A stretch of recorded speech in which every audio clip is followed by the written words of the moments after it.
everybody, to the Johnny Drinks podcast. I'm your co-host, Johnny. I'm not here with my dad today, so I'll bring this up so nobody else asks the question. He's actually in France right now, living his best life, so I had to take over and say the grind does not stop and continue the podcast series. We are here with the co-founder of Soso Sake, Mike Brown. How are we doing today? I'm great. Thank you very much for having me. It's a pleasure. It's always a pleasure to be around you, and I'm honored to be a guest, so thank you very much. Appreciate it. That was awesome, man. Yeah, you know, it's so funny. We met probably, 2 years ago? Yeah, I think almost exactly 2 years ago. It was a little bit after we launched, and we launched in July of 2021. Yeah. I think we got connected somehow. I can't remember if one of us reached out to the other, if someone connected us, but...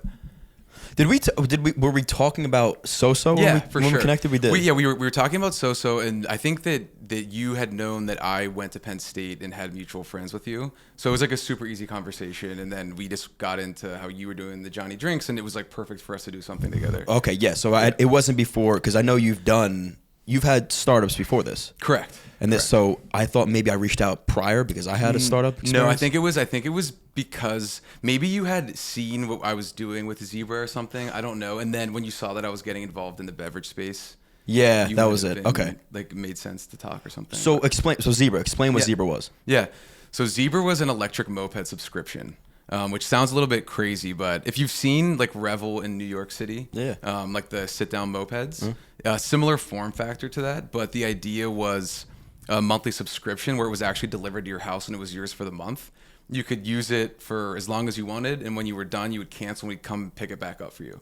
So it was like we viewed it as a real car replacement. We were trying to solve the short-term commuting problem that people have, where if they don't have a car and they work 3 miles away, to drive a car 3 miles every day is very expensive in terms of just, the lease or the payment for the car, gas, insurance, whatever it is. So if you can just give someone something that they can take to work, it's there. They don't have to find it on the sidewalk like a bird scooter. They can put groceries in the trunk of the moped, whatever. You are fixing a big problem. So that was the idea, and it was helping a lot of people, but it was just a very complicated business model. I was going to ask you, what was the pricing structure? Like, was it based on per mile?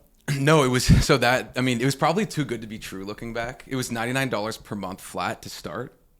Doesn't matter how far you go. And then we would charge for different types of insurance packages and maintenance packages as well. Switch hands. Oh, okay. Maintenance packages as well. So it was, the pricing was really solid. We ended up having to raise prices and offer different tiers for different lengths of time renting, but... So how far did you take this idea? So we took it. So I actually joined two guys that I went to Penn State with. I was working in New York at the time, trying to get involved in a startup somehow, trying to start my own things, like doing all these crazy things on the side. Had heard that they moved to LA, quit their jobs in banking to start a car sharing company called Transfer at the time. So that was similar to like a Turo or Getaround, if you're familiar with those, where you're basically renting other people's cars, like Airbnb for cars, but it was airport focused. So we were matching inbound and outbound travelers. So if you were an outbound traveler that had a car and you were going away for 2 weeks, instead of paying to park at the airport, you would leave your car with us, and then someone would come in and rent your car, and then you would get paid while you're on vacation. That's sick. Yeah, so in theory, a good idea. It's just also something very complicated, and we ended up getting backed pretty early on by a VC fund in San Francisco. We moved up there. And, I had zero experience doing anything startup related. Like I was working in finance prior, tried to start things growing up, but no real marketing or startup experience. And I took over as chief revenue officer. So started running our Facebook and Google ads and starting the Instagram page and getting content made and all that stuff. And the car sharing thing was just not really moving as quickly as we would have hoped. And our investor was bored by it. And he basically gave us the ultimatum, like he put in a seed round. It wasn't like a huge check to start. So he was like, all right, if this doesn't get more interesting or I don't see more growth soon, you don't think of something to make this better, like I'm done meeting with you. Right. And we were like backs against the wall. What do we do? And that's when I saw at that point, Bird was going crazy. This was 2019. Bird was, I think, the quickest company to $1 billion at that point. Lime was growing like crazy. You had all these scooters and mobility companies showing up on the scene. And we were like, how could we iterate and make a better form of transportation or fix the problem that they're not solving? And that's when we came up with like the commuter thing, like have a moped that's actually yours for the month, whatever. So we launched that early summer of 2019, like ran some test things, had like 100, did like a pilot in San Diego. And then delivered them to people, and people loved it. And on that traction and that proven success of people like using them and us being able to deliver them and get mopeds, our investor gave us like $2 or $3 million more, I believe, off the back of that. And then we went to China and we bought like 1,000 custom zebras wrapped in zebra stripes, and we started delivering them all over San Diego, expanded to Sacramento, and then Phoenix. And before you know it, we had like thousands of these things out on the road. Wow. We were approaching like over $1 million in revenue in like 8 months. It was just like an exponential like Holy curve. shit. Yeah. So we launched in the early summer of 2019. By December 2019, we were gearing up to raise like a $12.5 million Series A, which we did raise. Yeah. You raised $12 million? 12 and a half. And just in that round, yeah. I think in total we raised, around $15 million or $16 million. I don't know why I always thought that it was like you had this idea, it had a little bit of traction, you kind of like let it go. So this was almost legitimate, or it was legitimate. It was legitimate, yeah. Like we had thousands of customers. We went from working in, and this was all the craziest learning experience for me. I had never done anything like this. And before you know it, I'm in charge of $1 million revenue close company, running all the marketing and branding and sales and everything, customer acquisition. And then we ended up having like 30 employees, an office downtown San Francisco, from a little crappy apartment in the suburbs of San Francisco. We were all like sleeping on air mattresses and stuff. And we had a warehouse in each of the markets we were in. And it felt like we were on top of the world. And around February of 2020, things started coming undone a little bit, and the operations it was a really difficult business to scale, because if you think about it, you've thousands of vehicles that people are riding around on the street that they're destroying, they're stealing, they're not paying for, they're going delinquent. And it's really tough to make that business model work for the price point we were offering. And then on top of that, regulation, right? We were definitely operating in a gray area for the most part, just because with a lot of these scooters and mopeds, there's the laws for these were written before they existed. It was made only when like motor vehicles, like cars, were on the roads and trucks, and these little electric vehicles aren't really incorporated into those existing laws. So there's a lot of gray area and like work that needs to be done to make sure that it's almost like why the Segway never worked out. People thought that was like the next great invention, but they couldn't find a place for it because it was too big to go on sidewalks and it couldn't go on streets, and just the regulation just wouldn't fit around it. So, sorry, do you have a question? No, did you need a license to drive one of these things? So, technically, it was a motor scooter, but that's where there was gray area. Like there was arguments. It could have been a moped, it could have been a motor scooter, but you did need a driver's license. And it was up for question basically if you needed a motorcycle license. That was the gray area. So that was the gray area, yeah. And then it just became to the point where we were trying to work with lobbyists to make sure that everything was green, and it was getting to the point where we were like, okay, we should probably like halt on this and get this all cleared out, because when you're dealing with transportation, it's a serious thing. So that happened. There were some internal things, and we were young when we started this. I was 26. The other two guys I started with were 24 and 25. We ended up scaling so fast. There was a lot of mistakes made just in terms of financing things and hiring and firing and mismanagement with the early team members, and just a lot of things that started to pile on top of each other. And, it feels like you raise all this money and it would make things easier, but I feel like the more money you get, sometimes things get more complicated. And we were just to the point where we needed to like deploy this and scale, and I don't want to get into the nitty gritty of exactly what was happening. Sure. So I'm like kind of beating around the bush on some things, but yeah, it ended up kind of unwinding as we hit right into COVID. And then there was just like some big internal things that went down that luckily I wasn't really involved in. You don't want to talk about it. I don't want to talk about it. Yeah. Unfortunately, I won't the juicy stuff, maybe at a later date. Yeah, but off camera, we'll talk about the juicy stuff. Yeah. So was the cash gone when you guys? No, but we ended up running it. So all the crazy shit went down right around when COVID was starting in March of 2020. And I stuck around to try to make it work through the end of the year. 2020. So gotcha. By the time we were winding it, we officially ended up winding it down in, I want to say March of 2021. So like a year later. Oh, wow. So yeah, a year after we shut down the California markets, moved everything to Phoenix, tried to make it work there. Then we shifted so my idea was we should try just to sell these as e-bikes, get a slower model with pedals, and do like the e-bike thing, because that was still a growing market. But that wasn't as interesting for venture capital to raise more money on. And our form factor was a little bit different than a typical e-bike. It was heavier, it was harder to ship.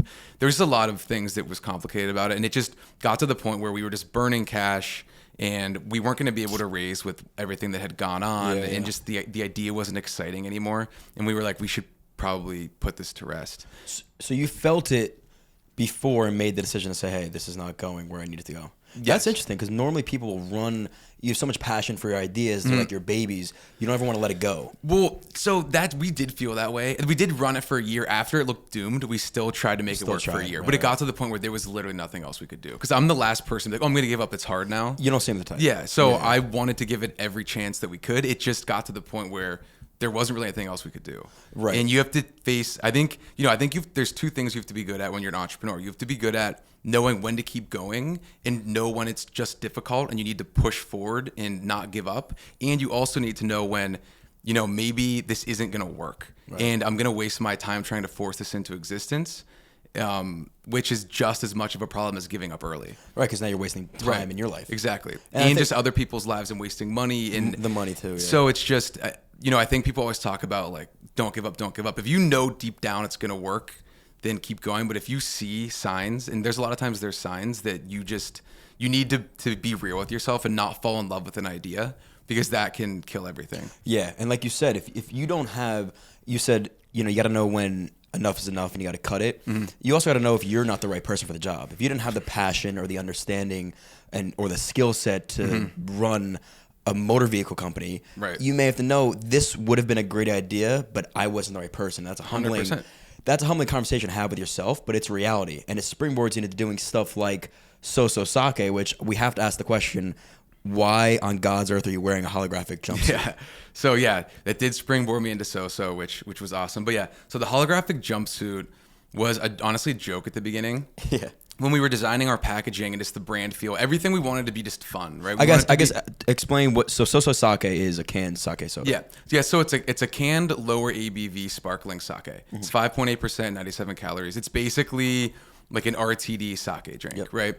Something a little more refreshing than having straight sake that you can drink at the beach or when you're playing golf or to pregame. Whereas traditional sake, you wouldn't really want to people would. It's still great. I love sake, but it's easier to drink out of a can. It's more sessionable. You can have multiple of them. So it's just a more lighter, more like refreshing take on sake. Right. Where was the inspiration for this? So let's go from 2021. Mm-hmm. Did you already have this idea when you were pivoting? Yeah, good question. So when Zebra was looking like it was in its final stages, which it was towards the end of 2020, I so my business partners and I now had been drinking a lot of sake pre-pandemic, and we always felt like our best nights were those like sushi dinners where you're drinking sake, and there was like something special about those nights compared to other types of alcohol. I don't know if it's I think partly the drunk sake it gives you, partly just it's like always in a collaborative experience when you're pouring each other's sake and you're sharing sushi, and it was always just really good nights. And we would always struggle to order sake at the restaurant because we could never remember which one to order. So I actually have the picture on my phone still of the bottle of sake that I would go back to and show the waiter or waitress to order. And it always struck me as strange why that's the only alcohol I have to do that for.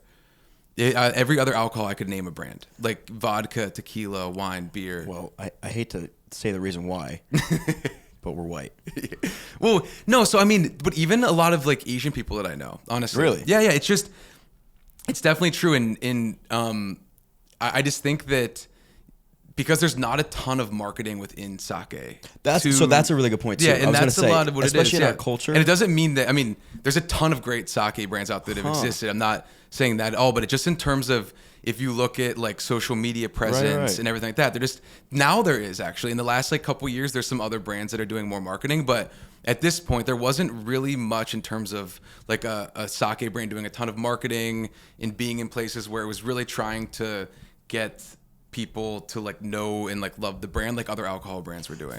And I wonder why. Like I wonder if Japan, it's a Japanese. It's Japanese. Right? Yeah. I wonder if in Japan they do hardcore marketing for these. I'm sure they brands. do in Japan. Yeah, I'm sure they do. Just not in the States, as you can see. Yeah, and I think it likens to probably how tequila was maybe 15 years ago, where people knew what tequila was, but there was like Jose Cuervo. But then you saw this explosion of brands and marketing in the last like 5 to 7 years or whatever. Well, it's interesting too because it is a rice wine, and wines don't do any marketing. Like I wouldn't be able to tell you. I'm not a big wine drinker, so I can't tell you 5 names of wine brands. Yeah, that's true.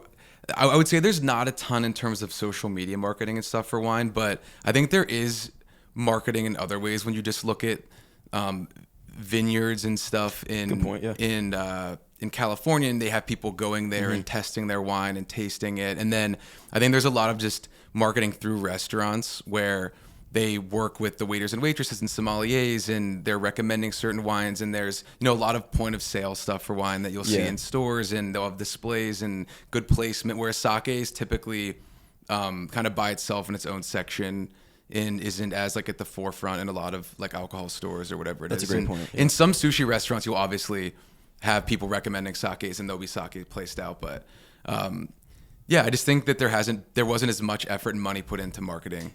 So you noticed that almost like hole in the market and said, I want to go this route versus the saturated seltzer route or liquor. And exactly, yeah. And it was so it was a combination of just really loving sake, and also it's one of the cleanest alcohols.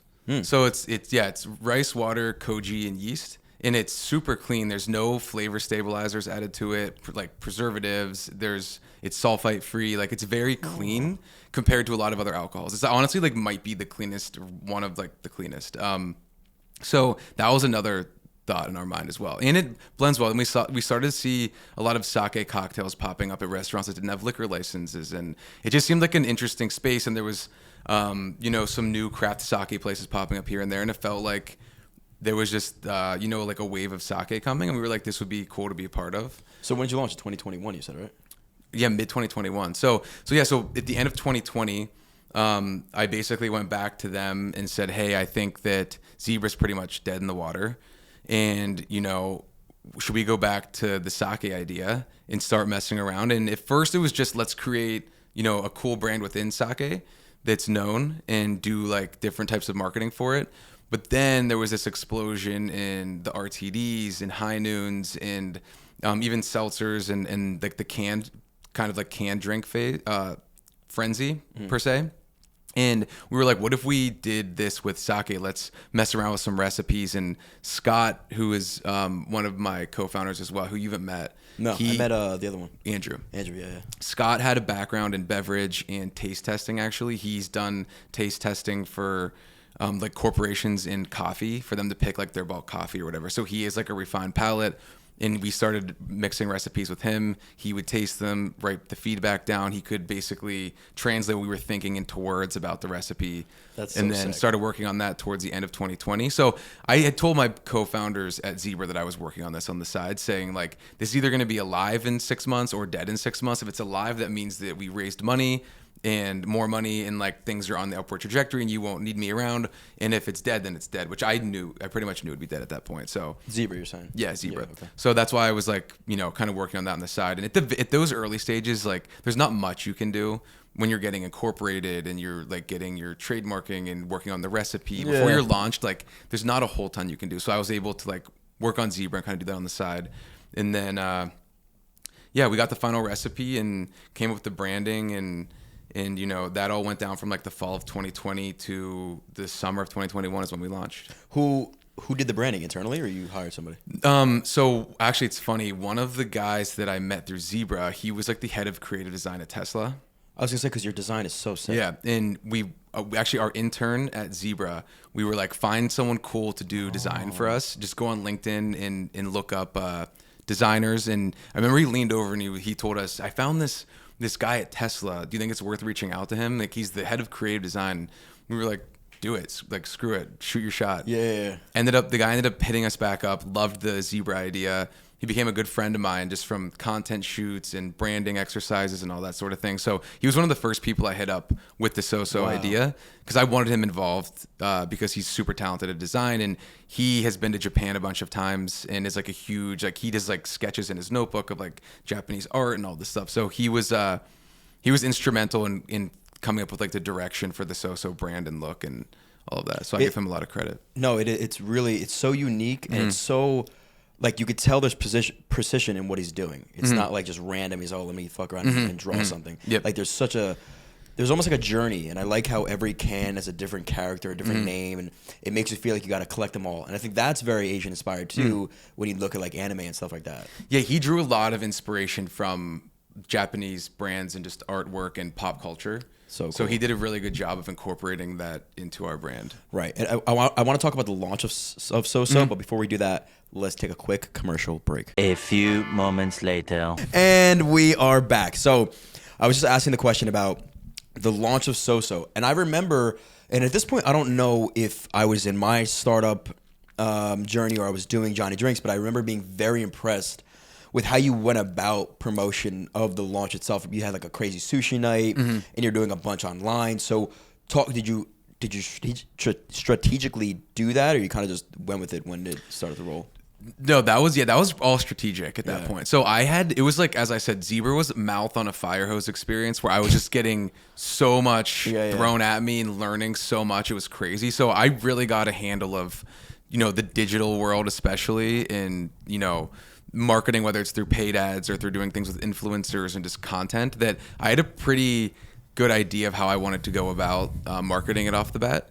The thing that I didn't really understand, though, which I'm sure we'll get into, is the short form video content and the TikTok stuff. So the influencer things and the paid promotions and all of that at the beginning and the events was strategic. And in the suits and just like, I wanted the brand to be crazy and fun. I wanted to enter the market like loudly, which can be difficult to do. Yeah. Mission Which can be difficult to do. So there was a lot of thought into the layers of what we wanted to do when we wanted to do it and how to make noise early. That's awesome. So I definitely want to get into the TikTok stuff because you did start a TikTok trend that a lot of people now are emulating and copying, but you really can't ever recreate because you guys started. But I have the question, how much different, even in the last 4 years, has influencer marketing been for 2019 Zebra versus today? Great question. Really good question, because it's changed so much. Right. In influencer marketing, even before Zebra, I would say it hit its peak I would say it started to really unwind in 2020. Honestly, TikTok, I feel like really kind of started to kill it. But when I was doing Zebra and the years before that, influencer marketing was everything. There was brands made on influencer marketing. Yep. Just as before that, there was brands made on Facebook paid ads. So there's some brands, and I've talked to founders of them, that said that they would not be able to start their business today with the landscape of paid advertisement, because impressions were so cheap and there was such little competition that you could acquire customers for dirt cheap and sell them a product for 50, 30, 40, 50 bucks with like almost, a zero CAC, which is like your customer acquisition cost. And you were just profiting like crazy, and it was a formula. All you did was you saw what your payback was on ad spend, and you just ramped the ad spend, and you would get that return on your ad spend back. And it was that what the business was built on. And that started to go away. Influencers started to kick in, which was like the next phase, and people started dumping money into influencers. And this was when that was relatively new, and I think people trusted influencer marketing a lot more then because it was new and you had only seen this influencer promote a few things. The more things an influencer promotes, the less authentic it starts to feel. And that's what was so powerful about influencer marketing at the beginning, was you follow this person that you look up to and they lift, and you think their lifting routine is awesome, and you want to know what they eat and what they wear, and you trust their opinion, like, oh, if they like this, like I must like it too. But once you see them promote 10, 20, 30, 40, 50, 100 different things, and they're getting paid for it, and then all these other influencers start popping up, it just starts to lose its effect. And I think it really started to lose its effect over time. And I think it was really kind of on the decline. I mean, obviously it still works, and there's products it works for, not to discount it. There's still room for it. But I think there was a point where it was king. And that was how it was when I was at Zebra. And, when we were doing so we did some influencer stuff at the beginning, and it just did not feel worth it. It felt like we were wasting money. And I saw the power in the TikTok stuff, and I was like, wow, this is where things are headed. And there's always going to be, changes in the marketing landscape. Right. There's always going to be new ways to market and the best way to market for the specific time, and the cheap way to do things and the most efficient way to do things. And you have to, as a marketer, I think that's super important to be privy to that and pay attention to that and lean into what's working at that point in time. Not to say be a follower and not put your own unique spin on it, but you do need to realize where the opportunity lies. Well, no, we literally just talked about it because that's exactly what you did. And it's funny because when I had my startup, I remember maybe 2019, 2020, I had a friend that had like 60,000 followers on Instagram, so pretty big at the time, and she posted for me just a picture. And overnight, the downloads I had in that one day for the app was better than it's ever been ever. No if way. I paid somebody right now to run like a basic ad for an app, you're not getting anything, right? You might not get a download. You may not get one download, and that's the difference in the landscape. As a content creator, we have this balance of, we want to make money, it's a business, but we have to be very selective with the brands we work with for a couple reasons. Number one, it has to align with us, because if it doesn't, it comes across very inorganic and faulty. But number two, I have to understand that you understand this landscape, that you may pay us whatever the dollar amount is, but you may not see that direct ROI overnight. And if you think that's the case, go put that money in Google Ads, right? Because I don't want you now to blame us for your return, right? It's just not how it works. Right. The analogy I like to always give is that we're giving you the alley-oop, but it is the brand's job to slam dunk the ball. If your website sucks, or you have no platform, or you have no social platform, right? You have no TikTok, and I've had this happen many times. So the only other option for a brand is, number one, start it with an influencer. Like, again, I think that's like the common trend now is name a brand that's starting up that really doesn't have like a main core influencer that's starting it. Or number two, start a trend like you guys did. And so talk us through that process, right? Where in the beginning, you were on TikTok, you didn't really know how to run and work short form videos. And then you had this one idea that blew up and you ran with it.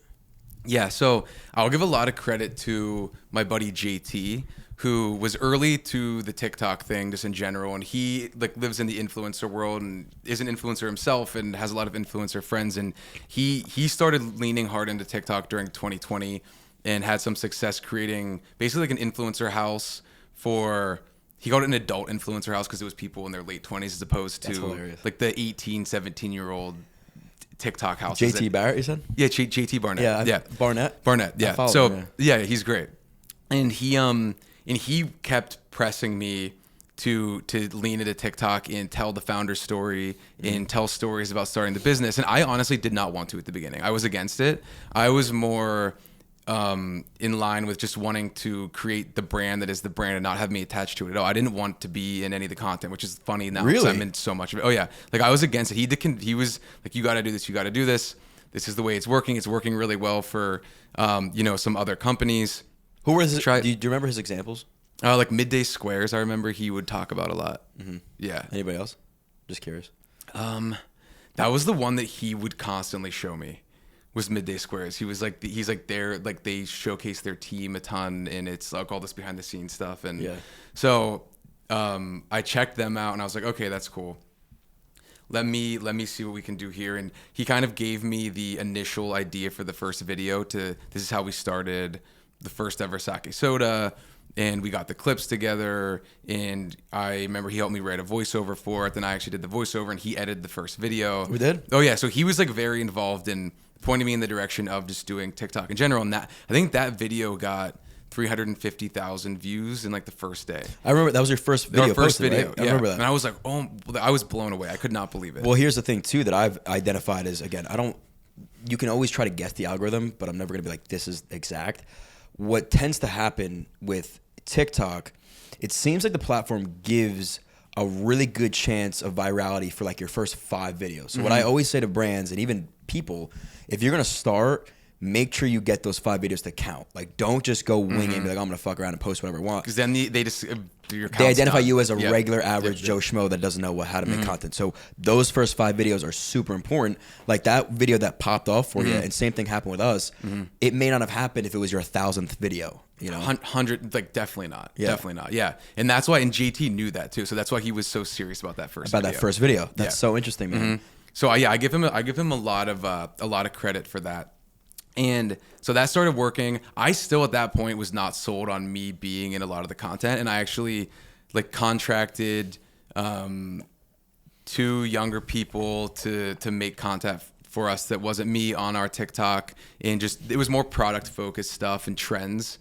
And it wasn't doing as well as the first video. So I thought, okay, let me try another storytelling video. Did that got 100-some thousand views, and then still wasn't sold. Had them doing more stuff, wasn't working that well. Like they were great, but it just wasn't getting the views that I wanted. And it's a business decision, right? Like if you're gonna be spending money on something, you want the return of that. And I was like, I can do this myself. And when I'm doing the storytelling stuff, it's getting way more views. So just from, a cash perspective, why would I be paying people to make content for me if it's not performing as well as the content I'm making for free for myself? Yeah. So I was like, okay, I'm just going to do this on my own from now on. Did more of the storytelling stuff, and we had some success with that. And then, I think we got to around 30,000 followers in the first year. And it started to die down a little bit because there's only so many stories at that stage you can tell. And it just felt like I was pulling from the dumbest things to be like, this is how we did this. This is a typical day. And it just started getting stale. So I was constantly thinking, what could we post next? What could we do next? And I was scrolling through my camera feed one night for like an hour trying to find just old videos that I could turn into something.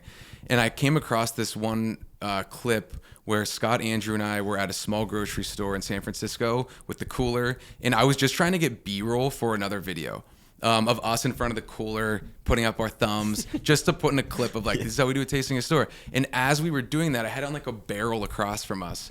And some guy walked up to me and said, oh, what is this alcohol? I was like, yeah, it is. Do you want some? He's like, oh, no, I can't drink that. And he walked past.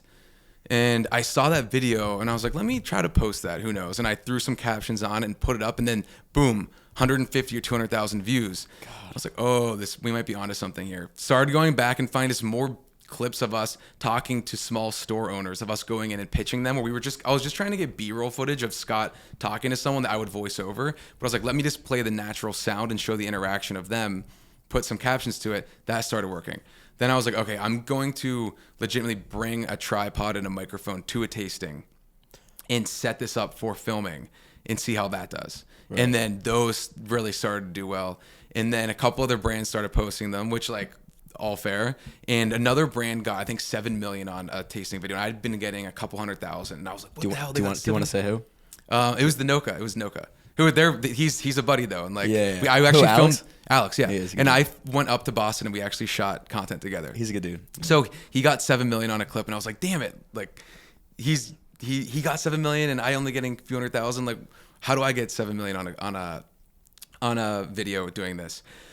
So I was like, what can I do that's different? And I found this string of clips of me just going, looks like you could use some sake soda, and the people responding, nope. Looks like you could use some sake soda. No, thank you. Looks like you could use some sake soda. I'm all good. And just layered 4 clips of that in a row of me getting denied, and that video went ballistic, like 4 or 5 million views. And I was like, okay, this is hilarious. And then what really triggered everything was some like 22-year-old guy clipped that video or stitched it or whatever. And it was hilarious. And I actually like still talk to him. He texted me because I was like, thank him for this. And he was trying to make fun of me, but I thought it was hilarious. And he was like, who is this sake soda guy? He was like, looks like you could use some sake soda. Get lost. And this whole skit, like pretending to be like, F off, and like just basically like ragging on me. But he was like, open up. Who is this sake soda? Have you seen this sake soda guy? That's what he said. And I was like, boom, I'm the sake soda guy. Because my name wasn't sake soda guy on the account. We were at Soso Sake. He came up with the name sake soda guy. Dude. Yeah. So then I was like, oh, I'm the sake. Like, this is hilarious. I'm leaning into this. Changed our account name to sake soda guy. Changed the picture from our logo to like a picture of me and Scott. And then started interacting with people in the comments as Sake Soda Guy, and really leaned into this character that was getting denied and just like, not saying the wrong thing, but just having people just basically tell me to get lost, which happens to everyone during these tastings. And I was just leaning into that and showing it. And I think it just jives well with people, and people thought it was hilarious. Well, there's so much to unpack there, but number one, like, you're so okay with getting denied because like you're just banging your head against the wall and you're just gonna keep going, and you accepting that is so authentic. So a couple learnings from what you just said that I could even learn and that the audience can learn is, number one, authenticity always wins. People would rather see you get denied and be like, man, that sucked, than you being like, we fucking crushed it today, this was great. Nobody wants to see that stuff. Number two is you caught virality, which you knew was viral, but it wasn't crazy virality. And instead of saying, hey, let's just stay run of the mill, let's just keep it going, it's getting us decent views, you said, no, there's more out there. Let's go and create more virality. And so you searched for it. And then once you found it, which, by the way, is probably one of the best feelings ever, Going viral on like a random video is sick. Yeah. But creating virality and be like, let me intentionally try this and it working. Yeah. There is no better true. feeling as a content creator. So you found this virality, but instead of saying, oh, let me try something new, now you double down. So as a content creator, there is a journey and there's like a science to this stuff. And no, you can't really beat the algorithm. It's very hard to do. But you can capture these moments and learn from them. And that's exactly what you did. So I also have the question, how much did this translate over to actual direct sales of Soso? Yeah, I mean, like a lot. Really? Yeah. Oh, that's awesome. When we first hit those viral spikes and had videos going, single-digit millions to double-digit millions, like we were seeing a massive spike in D2C sales, and then just stores hitting us up across the country that wanted to carry our product, which we weren't distributing out of the States, so we didn't. And then we would show up to stores that we were in California, and they were like, last week, like 20 people showed up looking for this, and we sold out, and everyone was reordering. Awesome. And then also just then you just have the bigger chains now that will take you seriously. Before that, if you look, we're a 3-person team, but if we show them our social media presence, now we have 350,000 followers across TikTok, YouTube, and Instagram. Damn. You seem, way, way bigger. And then you have like a Walmart will take you seriously then, right? Because all of a sudden you look like one of the big guys, even though you're the smaller 3-person company. But your online presence is bigger than some of the big guys. Oh yeah. Right? I think we're the 6th, like between Instagram and TikTok, just company accounts. I think we're like the 6th most followed in alcohol or something. Yeah. Who's won? I want to say Guinness or really? Corona. It's one of the international Corona. No. No. It's Happy Dad. Okay. Happy Dad's number 1. Yeah. Happy Dad's anybody look that up? Can we look it up, Anna? Yeah. I mean, Nectar's got to be up there. Yeah, so I'm saying company accounts because they have the podcast account. They do, yeah, which is separate. Oh, and which I consider separate. If you consider all in followers, they would have more with their podcast. Well, that's why again, and I know both, which is a strategy in of itself. I'm talking just like company accounts. But it's so interesting again because now I obviously know you really well. I know the Nectar guys really well. You guys both have had to deal with a lot of nonsense that other accounts don't have to, right? You guys both got banned, didn't know what to do, had to find strategic ways. Their way was a podcast, your way was going as just Mike the Soso guy. It's an individual versus a brand, and now you found like you're just grinders. And so when you compare yourself to a Guinness, maybe they have more followers. There's no way their content is more engaging than your content. Definitely not. Yeah, and alcohol's interesting in that sense. Like a lot of the big alcohol brands, I mean, Bud Light, they're obviously going through their own thing right now, but they've done a lot digitally. And just in the past, like their Instagram, they do memes, and like they were kind of on the forefront of good social media tactics. But if you look at like a High Noon, they do a lot with Barstool. But if you look at their actual content on their Instagram, it sucks. Which is interesting though, because they're like the top selling. Go hire some intern from Barstool to do your stuff. What are you doing? I actually don't understand why. I mean, they don't need to. I think that's what it comes down to. They have just such sell market like share. crazy. They really do. Yeah. But I think the other thing too for these big time brands, and I experience it as the creator on the other end, they have the advance or like you guys. If you were to send a care package to somebody, the odds of the creator then like posting something about it is a little bit lower than if High Noon or Guinness sends me a package. They're expecting they don't have to pay me, and then I'm going to post about it. Whereas that's probably the case for a lot of creators. Like, oh my God, Bud Light sent me a package. You feel special because I'm hyped up now. I got to now, and that's the goal: is becoming a brand that you're actually cool if you post about it. I think there's some examples that I could give, like Olipop and Truff Sauce. Like those are brands now, they don't pay or they pay very little for promotion. They don't need to. They have millions of people just grabbing cans and be like, I'm part of the Olipop gang now. So true. And I mean that's the thing with consumer branding, consumer brands and consumer products specifically is the only way to truly win. You could have the best marketing in the world. You could have the most viral tactics on earth, but until you get to the point where people love your product and you have those repeat buyers that are so loyal, and you've tens of thousands or hundreds of thousands of those people that are so diehard to your brand, and they're telling everyone about your brand, and then the people they're telling are trying it and loving it and falling in love with it and doing the same thing, like you're not going to win unless that's happening. Right. And that's what we're all striving to get to. You can't market a company into existence, right? You can market a company into people trying your product, but the people will make the product work or not the product work, but the people will make. They're the determiners. They will determine if the company is going to be successful or not based off just repeat buying and word of mouth. That's truly the only way to win. And like High Noon has that more than anyone. So for them, there's not as much of a need for them to be making like crazy viral videos where they have the consumer on lock. That's a great point. And I think, again, it goes back to like why the actual product is so important. The juice has to be delicious when it comes to any of your alcohol brands. And that's why it almost going viral too early, it feels really good, but it could be like the demise of your brand because now let's say you get millions of people that are trying your product and it's the first version and it sucks. Now you got millions of people telling you it sucks, and they're never trying it again. So you almost have to pace that out. You got to be careful. Yeah, and it takes a lot of time. Yeah, and it's as a small brand, you know, if you say you raise capital and you're not sure if you'll be able to raise more without showing some sort of growth, like, do you hold back on going viral in the chance that they might not like your product, or do you just go for it and go viral so that you can hopefully, you know, if you believe in your product, you should want to go viral. Yeah, it's. I mean, that's the early stages of a company, right? There's a lot of big decisions that can be the determining factor of your success or not, and you just don't know. So you have to go with your best gut instinct on that, right? Because hindsight's 20/20, and in the moment, you really just, you know, a lot of times there's this fork in the road, and you got to go with one or the other, and it could be totally different pathways, and one could be you becoming a $100 million business, and one could be you going out of business. That's what you have to be comfortable with as an entrepreneur. Right. And there's so much I want to ask you about where you guys are at right now. But before we do that, just one more quick commercial break. A few moments later. And we're back with Mike Brown, co-founder of Soso Sake.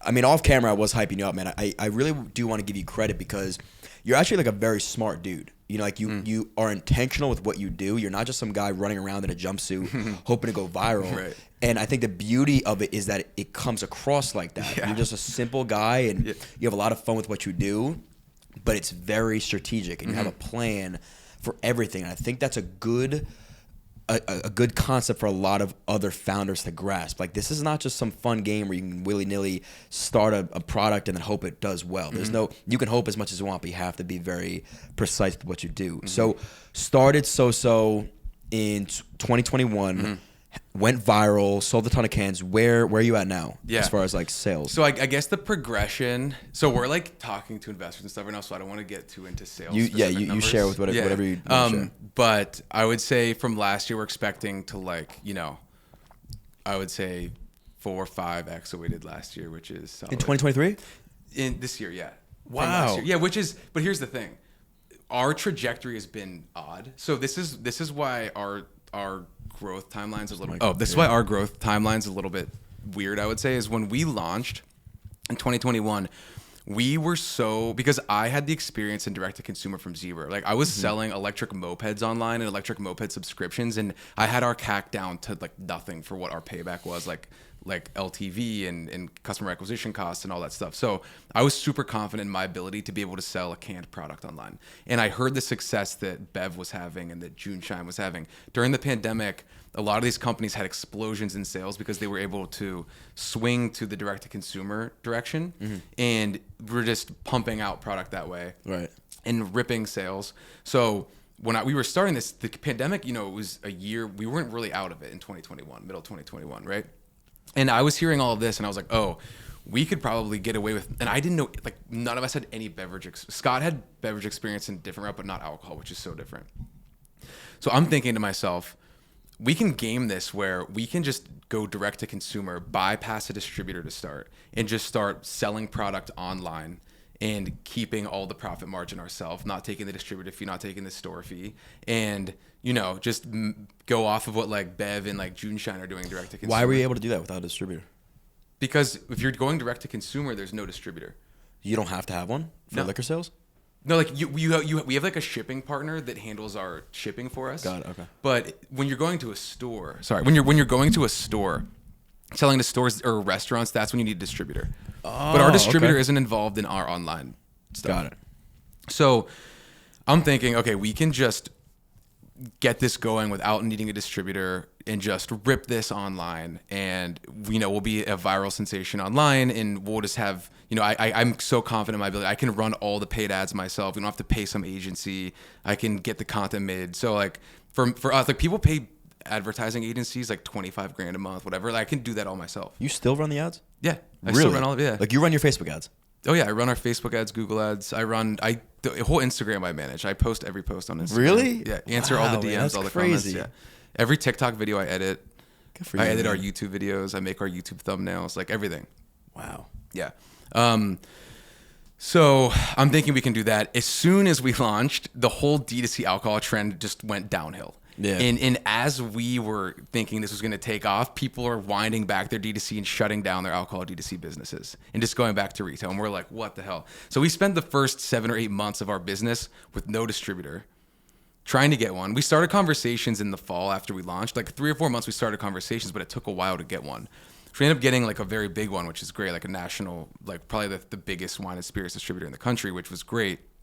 But it took us till the next spring, which was last spring, to fully get onboarded with them. So we didn't even have a distributor till like last summer. Wow. So it's been about a year with a distributor. That's it. So what is the percentage of sales D2C versus in store? So last year it was higher. It was probably like close to 50-50. This year it'll be way more in stores. Like probably really? like 80-20 or something. Wow. Yeah. How many stores are you in? We're in like 500 now. I think we'll be in close to 800 or 900 by the end of the year. Oh my God. All in California? All in California, yeah. How many stores in California? Thousands, dude. Thousands. But what's your market? Like, how do you have a percentage of how many stores there are versus how many you're in? I actually don't. That's a good question. I don't know. Yeah. Good question. Lots of good questions from this guy. Yeah, I'd have to check. I'm not sure, but there's a couple more chains that we're talking to that are big that once we get those, we pretty much saturated the big chains in California. Okay. Aside from Understood. a few. So then we would look to expand outside of the state. Where do you want to expand outside of California? So we want to stay West Coast in Hawaii is where we're thinking. Really? Why Hawaii? Culture? Hawaii has a big Asian population and it's smaller, so it's a smaller footprint. And there's a couple big chains there that basically, encompass like all of the islands. So if you get those 2 chains, you've distribution like throughout the entire state for the most part. Okay. And we also just have some, people that have, have inns there, whatever it is, and it would make sense. So that's a market. And then just like Washington, Oregon, Arizona, Nevada, just like things that are like on the West Coast and close is like what we're thinking. I think it makes so much sense for you guys and anybody to stay local and conquer the local market, right? Because everybody's so quick to be like, all right, I'm in this area, but I want to be nationwide. And now you're spread so thin, you can't go into these stores every day because they're not there. Right. And there's probably so much money to be made. Let's say hypothetically you're in every store in California.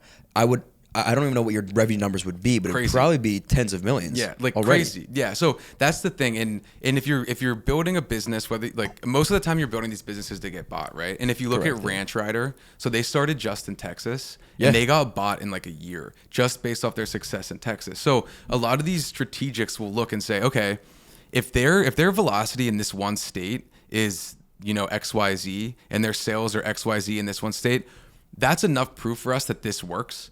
All they need now is just distribution out of their state and more people to help get the product on shelves and make sure it's good. It's just a copy paste formula at that It's point. a rinse repeat. So you just literally just prove it in one state and you can get bought that way. Like not saying it happens all the time, but it's possible. That's the way to think about it. So in a lot of times your sales data and velocity could look better if you're just in one state because, as you said, you can focus all of your attention there. Whereas, say you're in 100 stores in California, 100 in Texas, 50 in Nevada, 80 in Washington, or whatever it is, and then all of a sudden now you have to have strategies for all those states. I was going to say, you have to have people hired for all those states. Now you're putting a lot more money into a bunch of different spread out markets, logistics, traveling to those states. It's just they all act differently. So like how you're approaching them is different versus if you're in one state, you're like, okay, we have like the Bay Area, we have LA, and we have like Bay Area and SoCal really. That's right. it. Which is like, well, there's like Bay Area, then LA, and then SoCal, like San Diego, Orange County.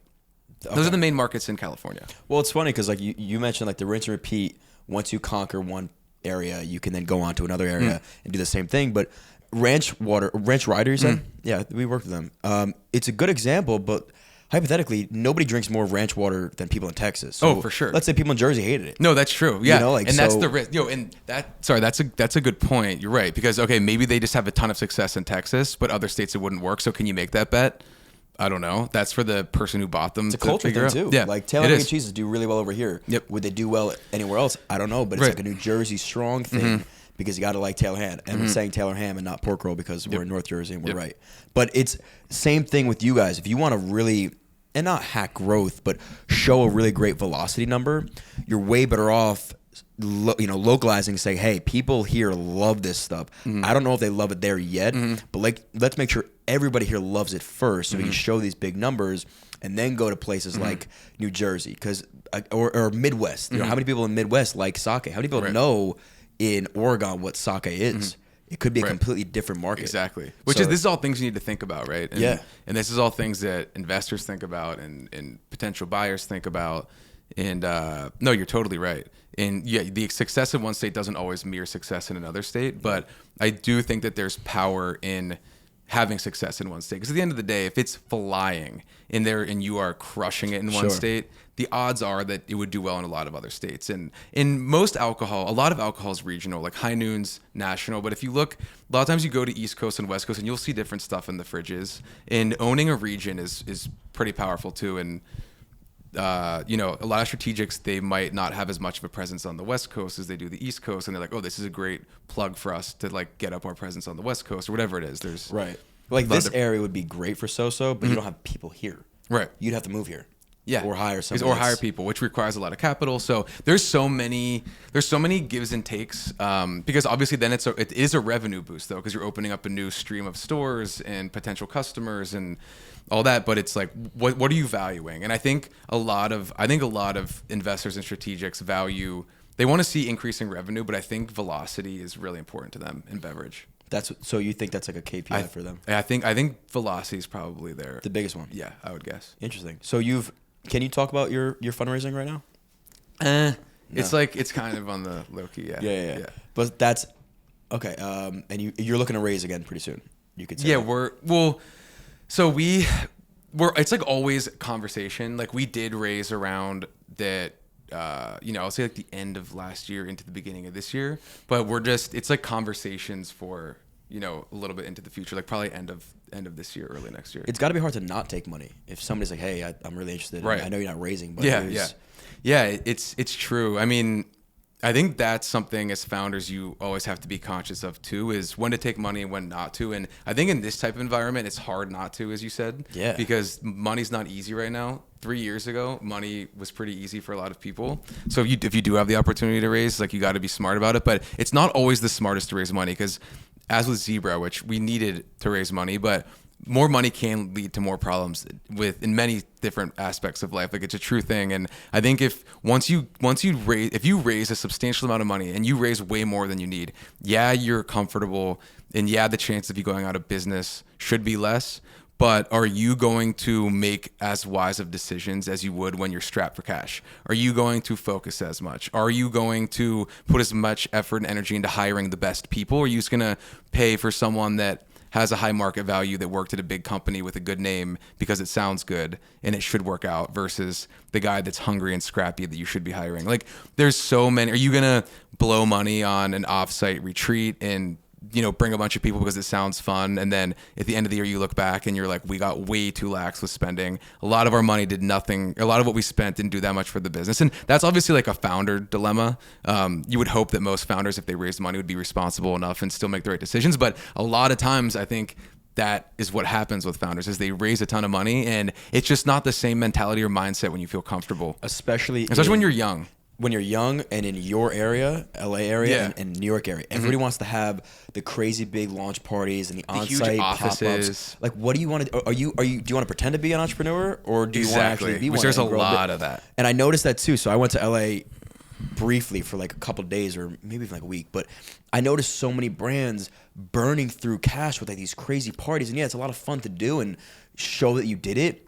What's the return? Yeah. Number one, you really can't quantify what the return is. Number two, there's no way it's going to be at least even equal. It's just not necessary. Because there's so many, like you said, it's very saturated. So now, if this is my 5th pop-up party in the week, I'm not now getting devoted to that brand. I'm going to go hop to the next one that's doing the next party. Right. So that's a hard approach. And like you said, hypothetically, if you guys started out with a couple mil in the bank, you wouldn't have felt the pressure to go create content on your own. 100%. Which led to now the only reason, and I'm not saying you wouldn't have found something else, but the reason why you guys went viral and really the crux of your business, right? Would you say that the viral videos are the reason why you guys are here right now? Yeah, for sure. It's helped so much. I think, when we launched, I think a lot of brands can probably speak to that. Like I know, like Nectar, as you said, like they were at a point where they were able to go viral, and I feel like that was like a huge moment for them. Oh, yeah. Huge moment for us going viral. When you're small and you don't have anything to show, and like you're not backed by some like rich family or like rich billionaire investor off the bat, and you're like really scrapping at the beginning, which I think they were too. Like if you can't think of something to just separate you from the pack, like who's going to take you seriously in a year if you're just trucking along and, you know, slowly building your stores and in store count and whatever it may be. I just think that, yeah, it's safe to say that if we hadn't gone super viral, especially like especially with the fundraising environment, that's probably the most important thing, the fundraising environment in the last couple of years. Just, you know, you saw financial markets meltdown right in the last couple of years. VC spending, there's VC funding dried up a ton, especially in consumer. Like you'll still get the tech investment this year, especially, right? Yeah, this year, last year was really bad. So if you weren't doing something like that really stood out or substantial, whether it was a crazy marketing strategy where you were, you know, outpacing massive brands on social media followers or whatever it is, like no one's gonna give you money. Right. Like we wouldn't have been able to raise. Well, that's, and again, another reason, and I always use, it's funny, from like consulting or advising or even just having a conversation with the brand, I always point to you and I point to Nectar and I say, here are two brands that, I don't care if you have millions of dollars in the bank account, you need to be doing this. You need to be going, number one, telling your founding story. I say it, I don't care how good you feel on camera. You could be the most awkward man in the room. Put yourself on camera and tell your story because that's what people care about. Number two, find what works for you as far as going viral. Because if you don't, like you said, you're going to be another run-of-the-mill brand that nobody really cares about and feels connected to. I feel a personal connection to you as a person. I feel a personal connection to Jeremy and the boys at Nectar because of all the content they create. That now, when I go to the liquor store and I'm like, oh, what do I buy? Do I buy this brand or do I buy that brand? You know what? I like these guys. I'm going to buy this brand. That happens so much and so often that it is essential nowadays. And a lot of people overlook that. It's essential if you're starting from where we did and where I think they did as well. Right. If you're starting, you know, because you're already super rich or you're a celebrity or you have massive connections to the beverage industry because your best friend sold a company in alcohol for $1 billion and you know every distributor through them and you start your brand and overnight you're like in 10 states with like the best placement in, you know, every like major grocery chain, then it doesn't matter as much because you're already there. But if you're starting from like ground zero, like where we did and I believe they did, then yeah, you do need it because I don't know how else you fight through. It's a cutthroat industry and it's really competitive. Not everybody's The Rock. That sells a million cases. Yeah, seriously. Which is insane. Yeah. But again, you got to give him credit because, he's The Rock, but he has worked his ass off. That stuff is everywhere, and he's everywhere promoting Terramana. Well, he's a crazy marketer and just business person. So and everybody feels so connected to him as a person. Exactly. And you walk in a liquor he's the store, right person. Yeah, there's certain celebrities that can start anything and it'll just fly. Yeah, and Terramana has that effect, the same brand effect. They're going to that store now. I feel cool. If The Rock, I'll tell you what right now, The Rock signed the bottle and sent it to me and wrote a little note, I'm posting that shit. Oh, I'm not charging him. Yeah. I'm saying, here, man, thanks so much for the try bottle, to Rock. charge him. He'd probably pay you something. But no, I don't give a shit. I know. I would way rather just be like, oh man, The Rock reached out to me. Like that's so. Yeah. I feel so cool. Oh about yeah, that. I mean, of course. You know, of course. So there's so many things to learn from there, and you know, we just launched our bourbon. Shout out Johnny Drinks Bourbon on sale. It's good. At select I tried locations in New Jersey, and we deal with the same thing. Where like I assume, and I do this with the podcast too, that I have 0 followers. I never want to go into something saying, well, and we are so and so. I'm gonna walk in this liquor store and they're gonna buy our stuff because of our name. No, you may not know us, and if you do know us, and we've had that happen where now liquor stores are already picking it up because they are excited about the virality and us attaching their name to them and whatever. But if I go in with the mindset of I'm going to treat this like it's boots on the ground, if I have to sit there for 4 hours signing bottles or talking to customers, and so be it. Because now the only advantage I have is the one that's I already have baked in. But again, you got to compare. You got to assume you don't have that. You have to. You know. You have to. So, dude, this has been such a great conversation. I think we could talk for hours about this stuff, but I don't want to take up too much of the time for the audience here. It's been about an hour, right? We've been rocking. I end every podcast asking the guests 2 questions. And I didn't tell you what they're going to be on purpose. So the 2 questions are going to be, in your life, doesn't have to be so-so, what has been the lowest of low moments for you? And then follow that up with what has been the highest of highs. Yeah, I would say the lowest of lows. I mean, it had to have been when we realized that Zebra was getting shut down. It was the middle. It was like basically the beginning of the pandemic. The world felt like it was ending, and this business that I was so excited about, and I was so naive. Like, yeah, I was. I'm still naive to an extent now. Obviously, We're young. whatever. Yeah, yeah. But I was really naive then, where it was my first startup experience, and it went so perfectly well so quickly that I thought, I was like, we made it. Like, we've raised a $12.5 million Series A 8 months in. Like, what could go wrong? So I was riding such a high, and then couple months later, such a low that it was like the highest of the highest of the highs and the lowest of the lows right back to back. So that was pretty dark. And then just thinking, what am I going to do next? Do I give this another shot somewhere? Like, I'm going to try to make Zebra work, but after that, do I go back to work in finance? Do I try to give, the startup thing another shot? Do I have it in me? Like, I just got punched in the mouth. Am I going to stand back up from this? That sort of thing. So that, and then just, then in combination with the pandemic, that was pretty bad times. Yeah. And then your highest of highs. Highest of highs. That's a good question. I honestly want to say to this point was probably getting my first job offer to Citigroup out of college. Really? Honestly. Yeah. Yeah. Because to me, so like, I'm from Pittsburgh, and my first time going to New York City was basically to interview at like one of these banks. I was wearing like a Macy's suit with like big shoulder pads, and like I had no business or idea of what any of that was, and kind of stumbled into this pathway of getting to like network and possibly get a job on Wall Street, which I had never even dreamed of doing. So at that moment, it felt like I was putting myself on I'd like not made it, but I didn't make it at all. But in my mind, I'd made it, right? Like, I graduated college and I got a job on Wall Street, and I could do anything from that point on, which I think was a huge stepping stone for me and just really put me on a different trajectory than anything else would have, whether it's getting involved with other guys there to do startups with, or having the network to raise money from, like all those things. So I just look back, and I think that was like the most like pivotal point in my life, probably, was getting that first job. Interesting. On Wall Street, yeah. Well, I think that's the goal now, is to create a new highs of highs. Yeah, if I sell something, that'll easily, yeah. Well, listen, you were super inspiring, guys. If you want to find Soso Sake, it's sososake.com. If you're in the California area, check it out. That's it for today. Like, subscribe, share. Cheers.